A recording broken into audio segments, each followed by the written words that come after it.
Hey folks, just back from another run. I didn't do a video the last couple days. Still doing good. 2 miles, non-stop, unless I get a phone call from a employee, which was my son this time, yesterday. Anyway, what I wanted to talk about is something that Tess Crawley introduced to us and to me. One of my friends, she's in Australia. She's a psychologist or psychiatrist. I'm sorry, Tess. Anyway, she has a podcast, and she's talking about imperfect action, okay? And I was writing a few notes about it the other day because, you know, to be good, sometimes you have to be bad first. You're not gonna be excellent at anything at first, but at least you're doing something. You're taking action.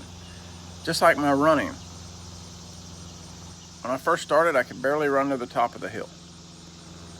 I couldn't even imagine running down and back. And now I can do it 2 times. And next week I'll be doing it 3 times. And then a couple weeks later, I'm gonna run my first 5K. I got to thinking about the last time I ran a long distance. I was 20 years old. 21. I was 21 because my first wife was still pregnant. So it's been a long time. I'm 46. But basically, if you want to be a comedian, you're going to tell jokes that aren't as funny at first. You get better. If you want to write books or stories, you're not going to be good right off the bat. But that doesn't mean to stop and to quit and to give up. The imperfect actions are still actions, and that's how you get going, and that's how you get to where you want to be. And so the 2 most important things that I've learned in the last 9 months: number 1, deciding you want to change, the decision to change. Up here, just thinking about it. It's a thought. The thought is the hardest part. Because it's not the hardest part, it's the most important part, I should say. It's like 50%, right? You make the decision, your mind automatically starts trying to do it for you because your mind wants to do. It's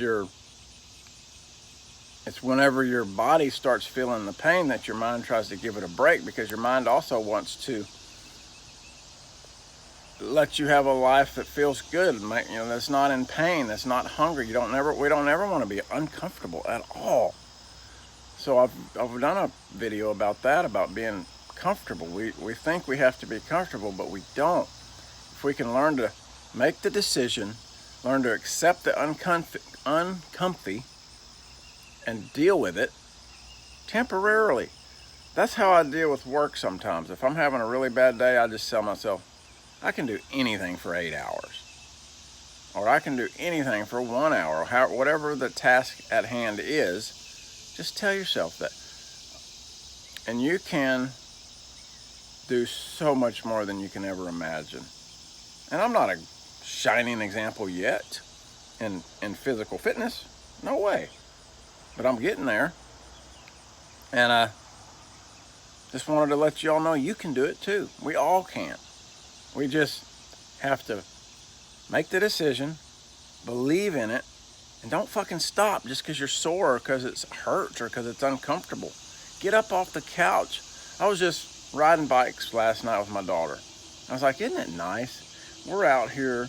There's a couple people out, but most people are inside flipping fucking channels. And I'm not making fun, but that's such a waste of your time. You could be out enjoying nature. You got a limited number of days on the earth. And I'm not thinking about that all the time coming from a place of lack. I come from a place of abundance in my mind. But anyway, that's my 2 cents. Keep the change.